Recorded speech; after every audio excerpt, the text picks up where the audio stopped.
Keluarga Baswedan adalah imigran Arab Yaman. Mereka datang ke Indonesia karena melarikan diri ke berbagai negara, salah satunya ke Nusantara ini. Mereka dikenal sebagai kelompok Arab Hadrami yang berimigrasi ke Nusantara.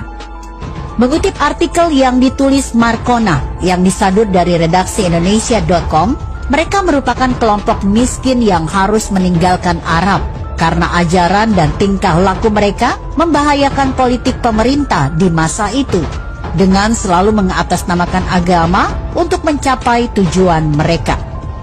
Di Nusantara mereka dikenal dekat dengan kolonial Belanda, sehingga dari sisi peraturan hukum oleh pemerintahan Hindia Belanda diistimewakan dan ditempatkan dalam golongan tersendiri yang berbeda dengan kelompok pribumi. Di mana ketika itu pemerintah Hindia Belanda menerapkan aturan berdasarkan golongan, yaitu 1. Golongan Eropa, 2. Golongan Timur Asing, 3. Golongan pribumi putra.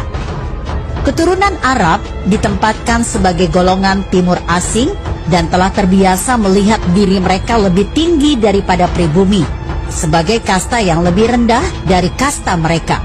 Mereka menganggap pribumi sebagai budak dan kelompok yang layak diperbudak.